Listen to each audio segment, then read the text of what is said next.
currently between the ages of 12 to 25, about 7% experience one mental health issue or the other.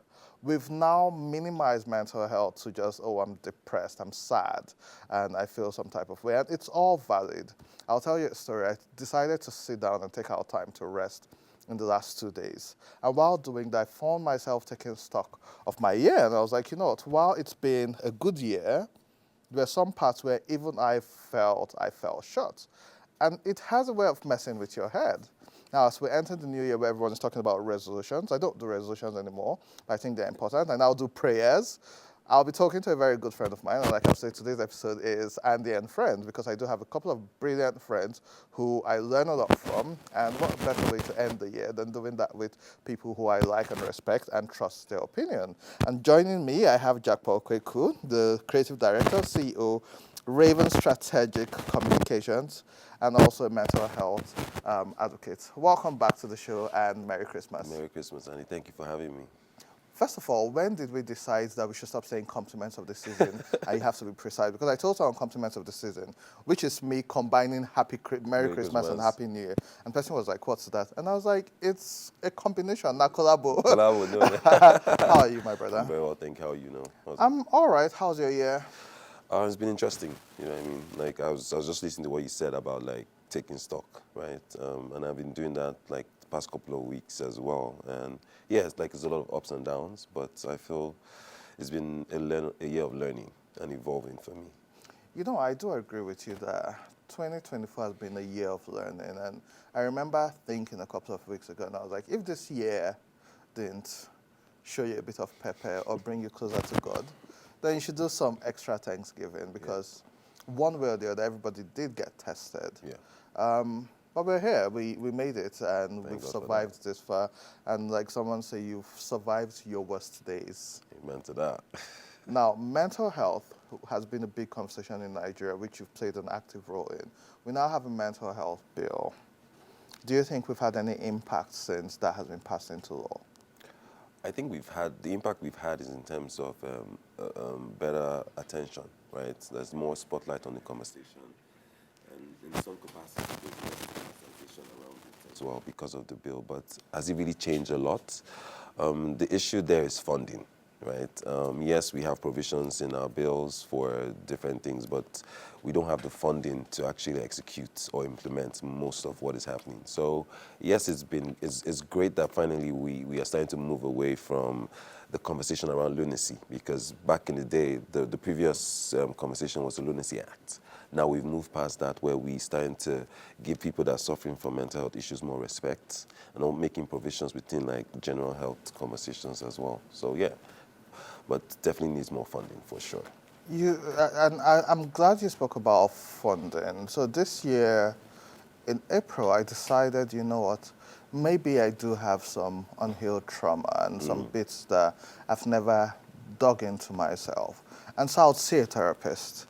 And I booked online to see a therapist who came highly recommended. And after I clicked confirm, and I think I had paid, they gave me a date a month later. And I was like, we talk about mental health, we talk about having these conversations. What if I needed it then within the next 3 days? And they gave me a 30-day wait period.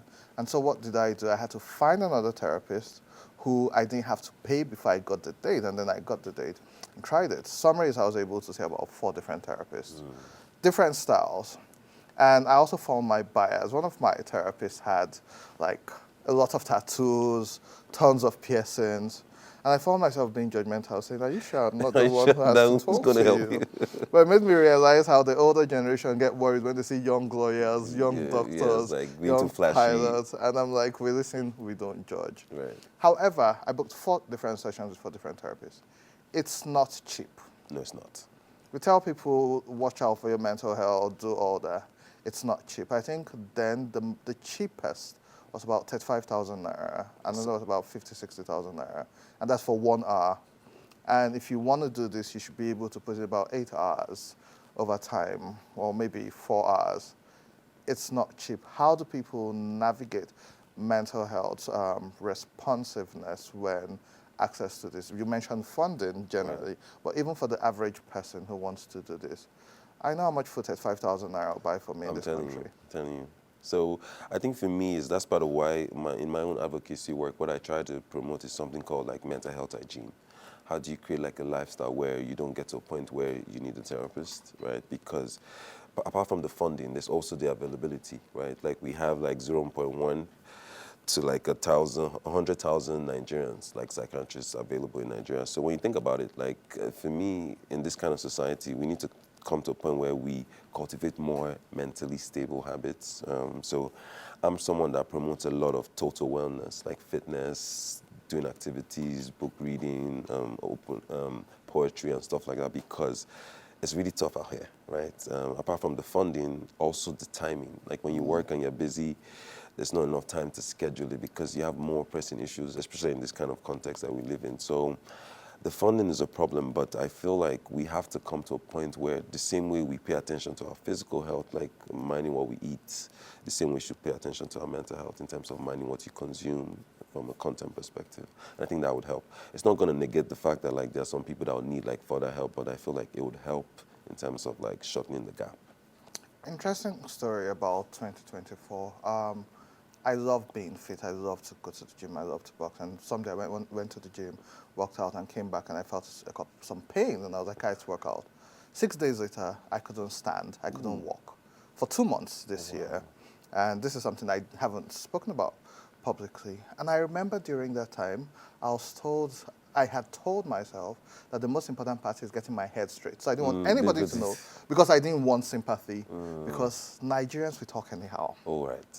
And so there are people who will be like, hey, yeah. Someone saw me when I was better and was like, but you seem to be a calm person. This has to be witchcraft. Somebody was trying to do something to you and all whatnot. And the reason why I say that is you could have your mental hygiene on check, but the words which people say. Yes. This Christmas, you have relatives, you have people, and somebody is seeing you and they're saying, you don't add though. And so body dysmorphia comes in. I'm telling you. I went to have a haircut, and you notice there's this there's this paper whatever they put around your neck before they wrap the apron. And I'm a big guy, and so my barber was trying to wrap it, and he was like, okay, it's like you don't chop, this old size, don't be your size again, a new one. And for someone who cares about stuff like that and was already feeling bad, that could just affect someone. Yes. And to this guy, he has just made the comment that it's past, and maybe to him it meant you're enjoying life. Yes, but...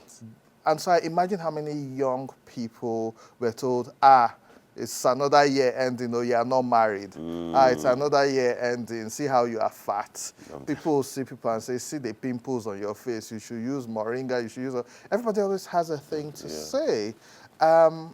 And some of us have age and outside experience that we're almost used to this thing, but you have a lot of young people who have the same access which we have now thanks to the internet, and it's hard to deal. So how do people deal with negative comments, especially from people who are friends and loved ones, especially at a time like this where everybody is taking stock and trying to make comparisons? So one of the things I always talk about is the need for mindfulness. I feel like in general as a people, we need to be more mindful of our words. You said something about how, like, I had a conversation with my mom recently, like a while ago, about how I wasn't smiling in pictures, right? Because as a kid, we were about to take a group photo, and she made a comment about my smile being like, oh, why you smile like a local kid, right? And that stuck with me for a long time. But so when I had the conversation with her, she's like, she had no idea she had that comment. So what that made me realize is that like there's a need for more mindfulness about our words, right? In the communication of mental health is like one of the most important things is the languaging around it, like the kind of words we use. I feel there's need for more empathy as well, trying to put yourself in people's shoes, because I always say this, is like you get affected by people's words and you think the next person wouldn't, right? So for me, mindfulness is one of the ways that we can approach that. And then obviously, like we work in the media space as well, the media has to play a role in terms of, there's, like I look at like what we promote, the kind of conversations we promote on social media. We promote a lot of toxic conversations, right? We make people comfortable saying negative things towards people, and we egg them on. I feel like we need to move past that as a people, culturally, for sure. Interestingly, talking about mindfulness, as you can tell, I have stories for days, which is why I started growing very early. I don't dance, because I remember when I was much, much younger, I think there's a birthday party and whatever, and everybody was dancing, and I was dancing, and someone looked at me and said, "You cannot even dance." And since then, I just never, Yeah. like, I can do the 2 steps and move, but I just never, Never. because someone said that. I can't even remember who the person is. The But the person words has will moved stick. on. Maybe the person even has bigger issues, but it sticks. And this is why I tell people, even beyond like human interaction, in relationships, in marriages, there's this thing about speaking positively into your partner's life. And because this is also a family show, it's something which is extremely important, that you say things and you forget them, but the words you've said, someone can remember it for life. Yeah. You can remember something hurtful someone told you in high school. Of course. You can remember something hurtful someone told you in secondary. Some people can remember from primary school, and it guides their decisions in life. And so let's talk about, you spoke about mindfulness. Let's talk about speaking positivity Yeah. and positively into the lives of people around us. No, so for me, it's like it's also important, before you can speak positively into anybody else, you have to speak positive to yourself, right? So for me, it's like I always talk about how the most important relationship you ever have is a relationship you have with yourself, right? And they talk about how hurt people want to hurt people. So for me, it's like before you can get to a point where you speak positively, you have to start with yourself. So I always start to think about the kind of words I use with myself, right? I try not to condone any negative conversation with myself, right? When I find myself trying to say something negative, I need to, it's like, Jakpo, that's not who you are, right? And I've seen that, like, that's also helped me, because I'm mindful about how I speak to myself. It kind of translates into how I speak to people as well. But then I feel like at the crux of everything is more about the information you consume. That plays a very, very big role, because a lot of times is when you're consuming a lot of negative information, you start to think that that is your reality, right? And that starts to shape the kind of words that you use. So for me, it's like you have to be positive-minded towards yourself. And then from there, it's easier for you to be positive. And like you said something about relationships as well, is the words from loved ones hurt, or they do more than any other person, right? Like, kind of thing like so I've since I've gotten married, I've learned that like there's no other person that can make me as happy and as angry as she can, right?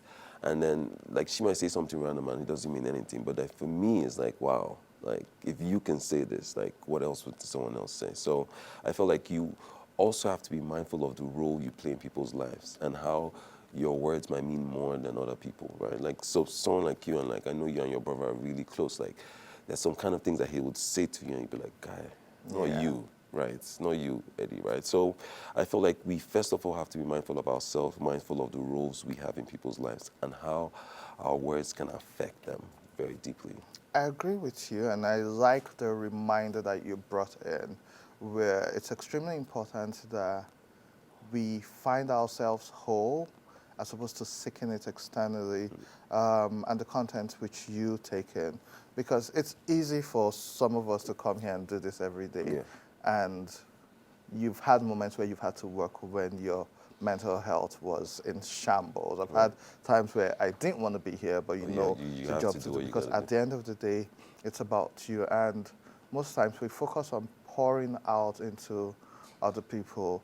And I was, thanks to Instagram and social media, everybody's a therapist and brilliant now. But I heard some guy talking about a session I had with his therapist, where he was talking about his favorite Bible, in the verse in the Bible where they were talking about my cup runneth over. And the therapist was like, it didn't say you should open your cup and pour it out. It says it's running. It's the overflow flow. that you pour out. The one in the cup is for you. And so you need to keep some for yourself. And that, for me, was a great reminder, because I'm someone who, I'm like, okay, this is important. I would send daily reminders to people I care about. I want to live a life where there are no words unsaid. So if I appreciate something about someone, I tell let the them know, person. right. And so if, God forbid, but if I pass today, I know I've lived and I don't have words unsaid.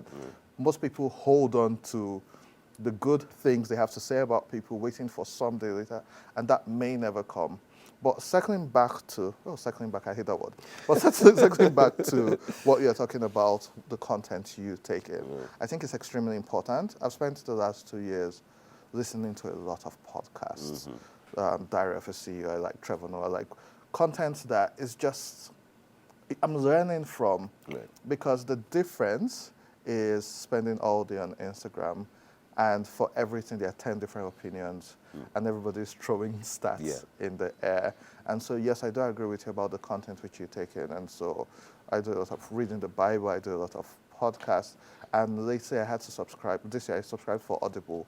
So even though we don't that's a have game time changer. to read Yeah. books, I can put in my ear while I'm working out, while I'm driving, and then I'm still learning, and I'm not feeling like, oh, I've not read books. Yeah. And it's not like people who just carry books and say, I've read 30 books this year.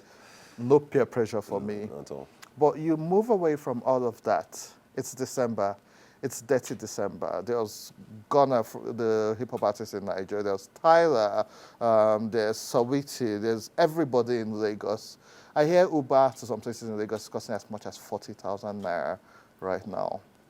All the hotels have been fully booked. There's traffic everywhere. And most people forget that some people have worked all year just to save money for 2 weeks of fun. Right. And they'll go back and continue that cycle. And then a young person may be competing or comparing themselves with those people they are seeing on the internet. The popular "I just got back" who come back and make you feel awful about yourself and like they know it all, not knowing that. And not even trying to denigrate anybody. You may even have a better standard of living here than they do, or even better jobs and whatever. How do we deal with the amount of content we get from social media that could pretty much just unravel parts of you that you thought were dealt with? So I think first thing I would always say is social media is in real life. You have to know it's like a sponsored reality. Because when you work in it from a communication and we work in the back end, we know that like a lot of times it's make-believe, right? The content that people put out there is kind of in a way to trigger you, right? And trigger you to feel a certain way, to buy a product, to subscribe to something. So once you have that understanding, the way you engage with information on social media starts to change. You start to understand that like maybe it looks good, right? But maybe it's not as good as it is. But then at the same time, you have to be very mindful of comparison. And I think that's where the issue is because like you're looking at someone, for instance, like Eddie, and you've worked a long time to get where you are, right? And you see someone starting off in the game and they want to start to compete with you, right? Not taking into consideration the fact that like Andy has put in work to get here. And I think social media, because of the proximity we have to people, without the proximity to their journeys, we have the sense of that we understand what is going on. So first of all, I'll tell you is social media is in real life, right? And salvation is personal as well, right? Like someone else's journey is not necessarily your journey. And you have to, I think for me, everything starts with knowing yourself, right? When you know yourself, like we've had this conversation a couple of times where we say like, right, because we know ourselves better, there's certain things that it doesn't matter what any other person is doing. It doesn't matter what your brothers are doing because you know what it is and who you are. So I would say is, yes, people can do whatever they want. Yes, it's nice to have fun, but at the same time, it's also important for you to pace yourself, right? Live life according to your pace because you have no idea what is happening. And I always come back to the media as well because a lot of the direction we go with communication is sponsored by the media, right? So like I feel like the Nigerian media has to come to a point where we realize that like, yes, we want to make news, yes, we want, but we also have to realize the effects, some of the kind of conversations we're promoting, what effect it has on the young people. And I feel, for me, another thing that's also important as well is real conversations, right? I feel like the Nigerian youths, we don't have a lot of real conversations with ourselves. That's why every time I see you, it's like, we just want to see, like, let's just have this conversation because it's refreshing for me as well because we look for real connections on social media. There's no real connection there. Do you know what I mean? Unless you already know the person. But I feel like we need to move past social media and start to live more. Like be more present, be more aware, be more mindful of the relationships you have instead of looking for some sponsored social media. You know, I like that. And the truth of the matter is that if the cameras weren't on, we would have been having the same conversation. Which is why for the next 6 weeks, I'm dedicating conversations with friends who I respect and trust their opinion, which is why it's good you're here and we're doing this. And I must give credit to Dark Communications. I've never sent a script that this is what you should talk about or questions. And they let us have these conversations because it's important for Yeah. people to know that you're not alone in what you're going Of through. course. And people have resources to share, and even if it means learning one bit. I remember growing up watching serial still by Eugenia, and there's somebody who's watching and is influenced by this, and like, hey, maybe I want to do a degree in psychology, I Yeah. want to do something in psychiatry. And so we will continue doing what we can do. Now, another part with mental health, and especially with the younger generation now, there's this quickness and swiftness to cut people off. To say, oh, I start energy wrong, I log off, like Yeah. bad energy, I terminate it. It's like that's what music is telling us, that's what the culture is telling us. And one of the biggest problems with mental health is the fact that isolation Yeah. isn't the greatest. I look at our parents' generation where we have a lot of bad things to say about them, but they've had friends for 10, 20 years. We now have a generation where people don't keep friendships. You have one argument and it's cut off. You ghost, you just disappear, and it's harder for you to just be by yourself and dealing with this. But there's also the same conversation which talks about not being a pushover. Right. And I'll tell you that story for today. I was in Egypt for some conference which I was invited for, and I wanted to buy an item. Now, they are very interesting people, like Nigerians, like the Turks. They're very business-minded. And so there you see a lot of 10, 12-year-olds who are helping their fathers run their business, and they're very good at haggling. So I wanted to buy something which, let's say it was the equivalent of 10,000 naira. And I'd bought it from somewhere else for about 20,000 naira. So I went there, and this young boy was telling me it's 30,000 naira equivalent. But I was like, no, it's 20,000. And I was like, you don't even have it. I know you want to go somewhere and get it and come back and give me, and you want to make a quick buck. Just point me to the direction where it is. And he kept on saying, no, he's giving me a good deal. I wouldn't see this anywhere. And then I got frustrated and walked out and asked someone, oh, where can I get this? And they just pointed down the road, which is why it's good to ask questions. Of course. Follow who Sabi road. Yes, And just like 4 stores down the way, it was there. And what he was trying to sell for me, I'd say the equivalent of 30,000 naira, was 10,000 naira. Bearing in mind that I bought it from somewhere for about 20 naira previously. Now, here's the interesting part. I'm a young man who is almost 40, very close to it.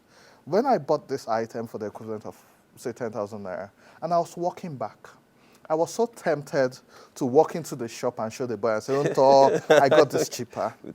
But it took everything in me to say, Andy, you're an old man. Why do you need to prove a point to this person? And I say this because in this era where I've been seeing a lot of posts about if they are petty, be the pettier one, like petty privilege, you need to take it to the highest level, mess around and find out.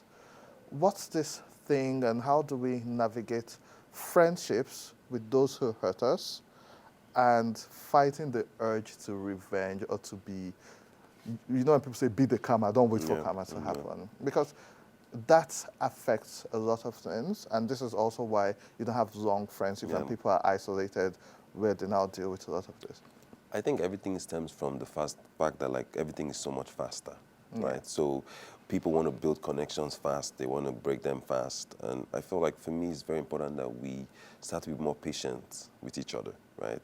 Because we're so quick to snap these days, and I also know because there's a lot of external pressure.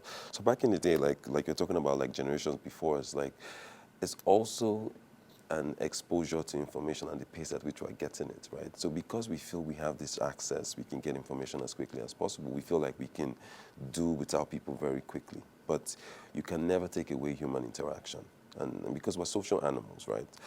Social media can give you a false sense of closeness, but there's nothing like the real connection. So what I think is more important for us is for us to promote more interpersonal, physical relationship, because social media makes us feel like, yes, because I can talk to my friend very quickly, like thousands of miles away, means that like there's a connection there.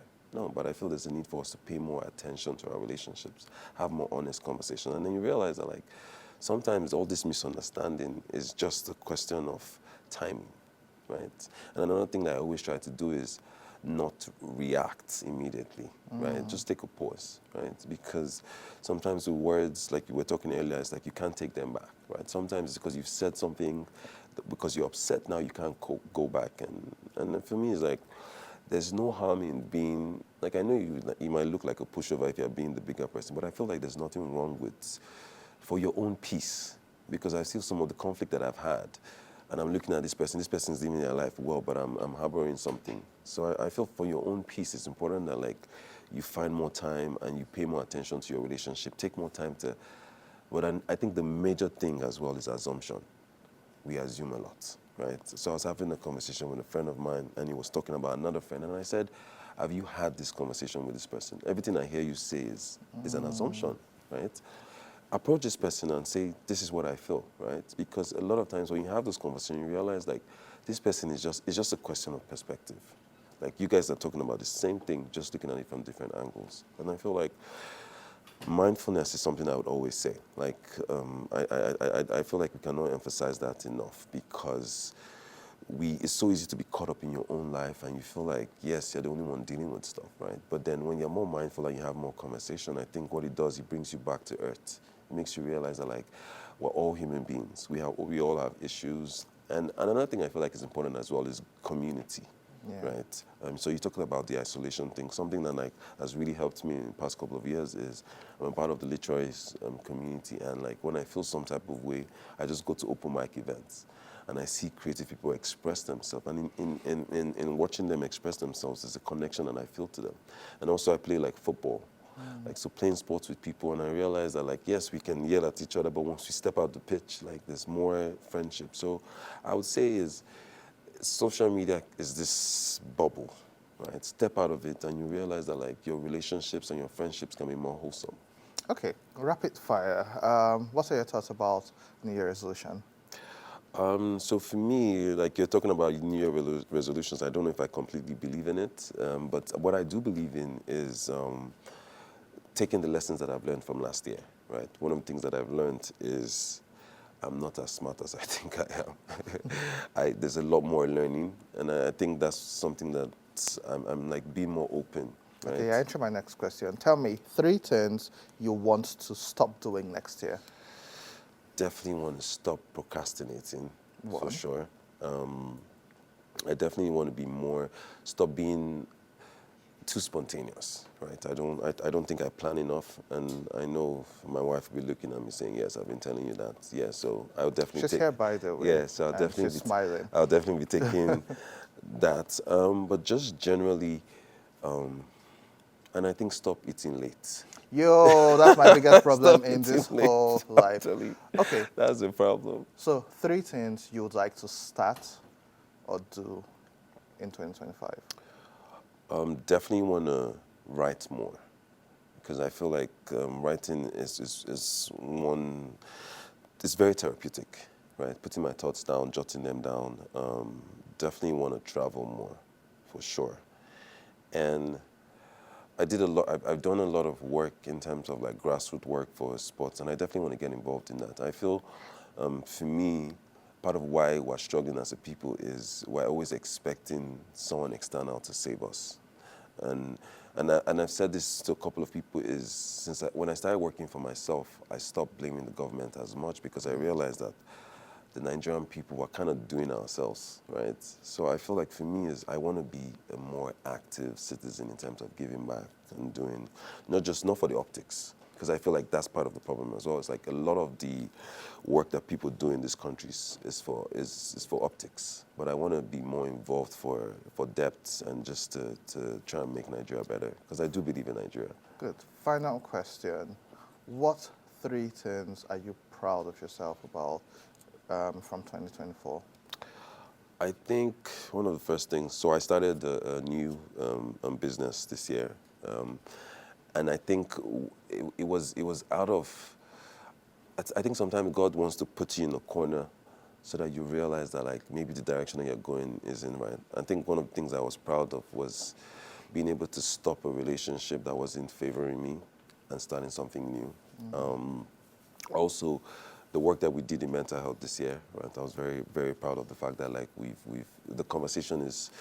had a couple conversations and people are more open to it. I'm happy when people associate me with that conversation. I'm very proud of that as well. And I think also my fitness journey. It's been off and on, but I'm happy with the way I'm ending the year with it now. Okay, that's good. I'm not so proud of that, but I'm just giving you the hack. As much as I say that I don't like and do New Year resolutions, so something I believe in is the power of three. And so Yeah, that's why I okay. asked you To three try it. things you want to stop I love doing, that. three things you want to do, and three things you're proud of yourself. And as the year ends, maybe you can say it as the Andy method, where The Andy three method. things you want to stop next year, three things you want to start, and three things that you are proud about, because it's also good to end with, like you said, finding yourself and knowing yourself. And interestingly, my next guest speaks a lot about purpose and identity. Buffy, Oh yeah, you know we saw him. him outside. Finally, Raven Communication. Quick plug. What's that about? So, Raven Communication, we are a 360 marketing agency focusing on consumer-centric communication, branding, advertising, and at the core of everything that we do is trying to understand communication from a customer perspective, trying to find ingenious ways to connect customers to products and vice versa. And for me, part of what drove this is the need to connect. At the core of everything that we do, we try to build connections. And the new arm that we've done is more about creating experiences, because I feel like our lives are so tailored around experiences. Doing events, we see events very differently. We see events as an opportunity to connect, to engage, and to share ideas. So if you're looking for people that can help you connect in any capacity, be it personal or professionally, I think you'd want to speak to us. Jakpo, CEO Raven Communication. I like your weekend updates. As much as I'm a homebody, I always go to see what's happening in what's town, happening, yeah. amongst other things you're doing. And most importantly, with the work you're doing in mental health, you never know how many lives you're impacting with just a conversation, with just what you're doing. And this is something I think I would watch again, because I always learn from you. As people learn from each other. And it's always a pleasure having Always you my here. pleasure, brother. We'll continue this conversation in the new year. Have a very happy and prosperous new year. Thank you for having me, as always. And happy new year to the missus, and thanks for being supportive. We'll take a quick break. When we return, we do have a whole lot more for you on The Weekend Show. Don't go away.